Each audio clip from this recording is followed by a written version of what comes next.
Okay, so what we're looking at in polynomials is starting to use the ideas we've had from the Extension 1 course and then put them in terms of complex numbers. So what we want to do is remember our number system for complex numbers, and we've seen this diagram before. Like, complex numbers are made up of two types of numbers, real and imaginary.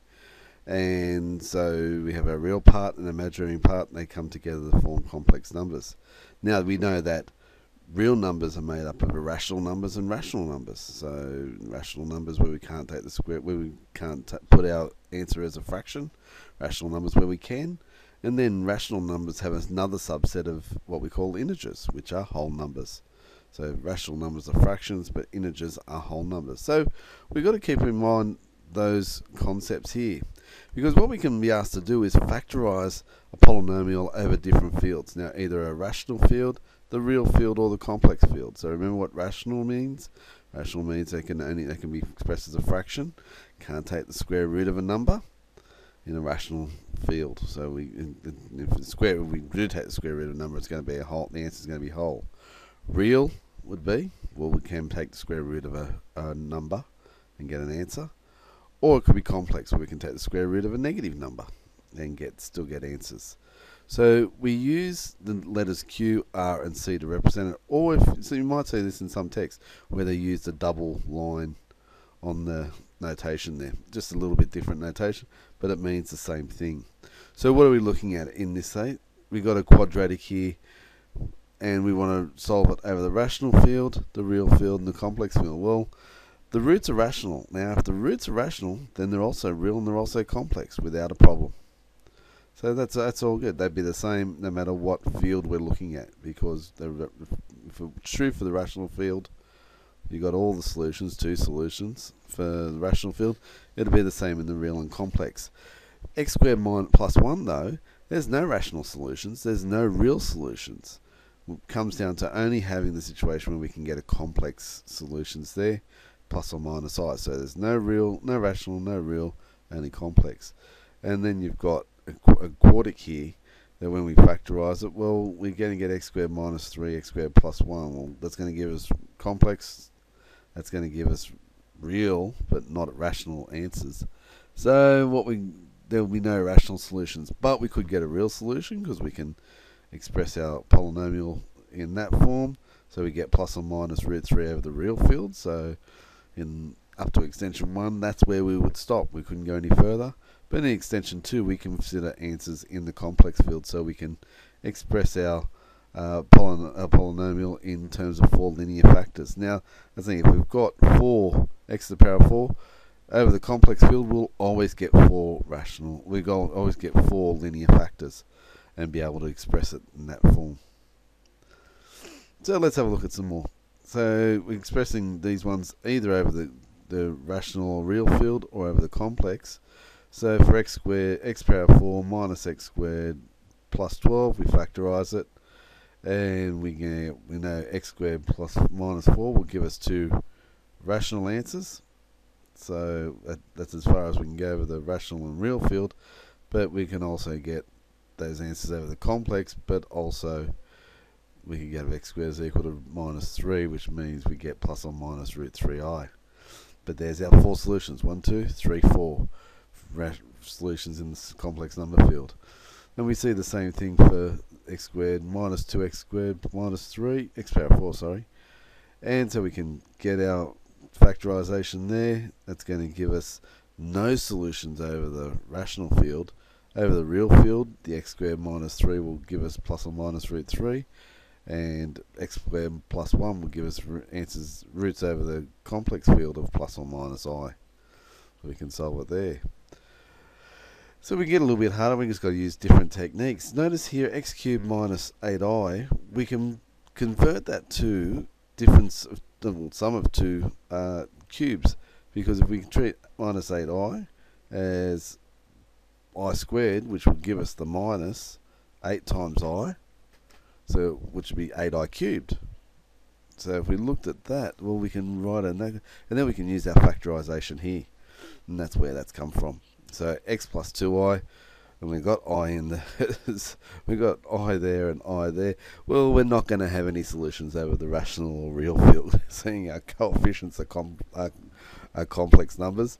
So we're only going to be left to go over the complex field. So the first one gives us a minus 2i, and then we can take our expression there, and we can either factorise it if we want to there, if we're good with that factorisation, or it's a quadratic.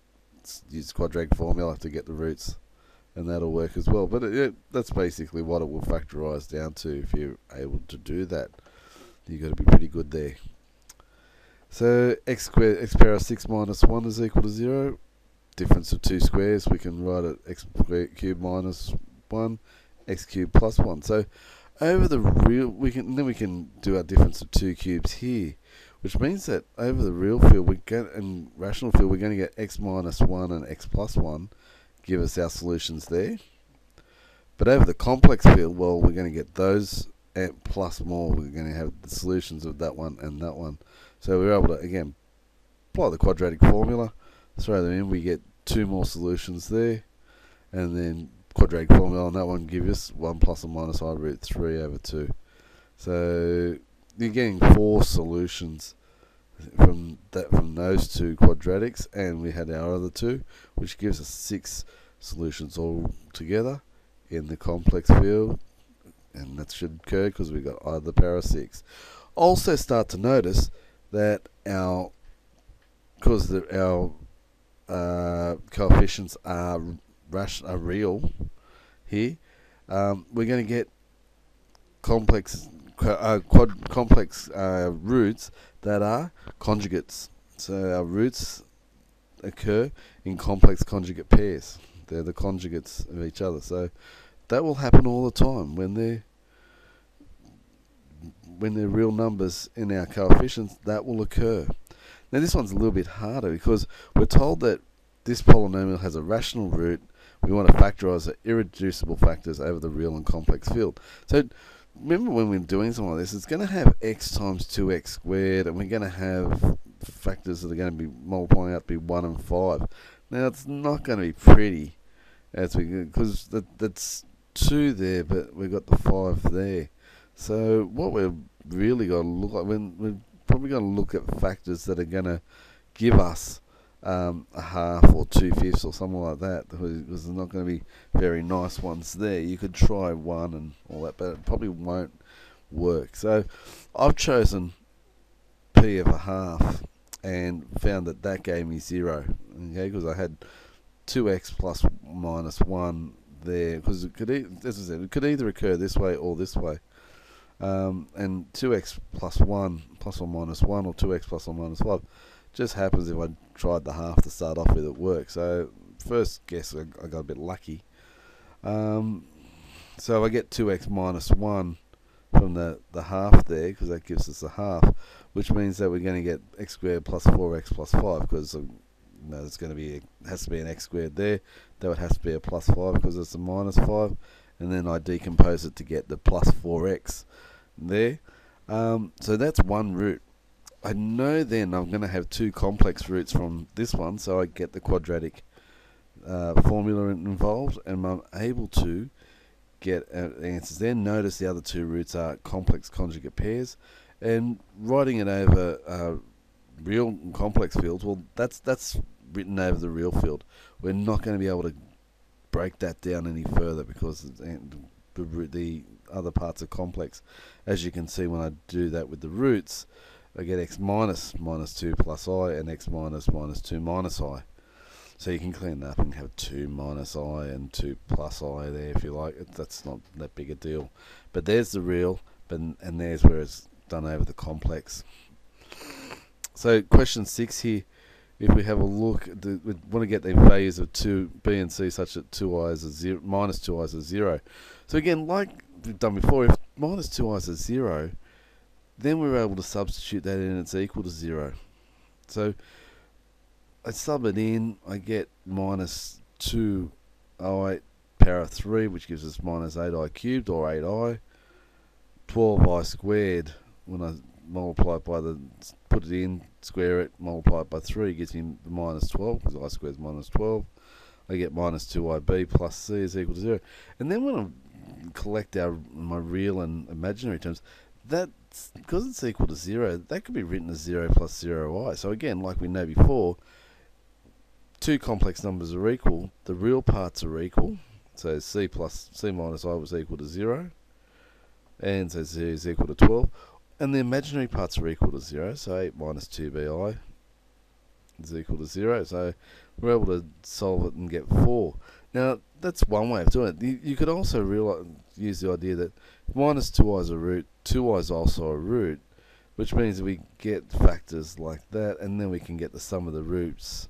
If we got another root being alpha, so 2i plus minus 2i, which cancels out, plus alpha would equal minus 3 on I, which gives you the third root being minus 3.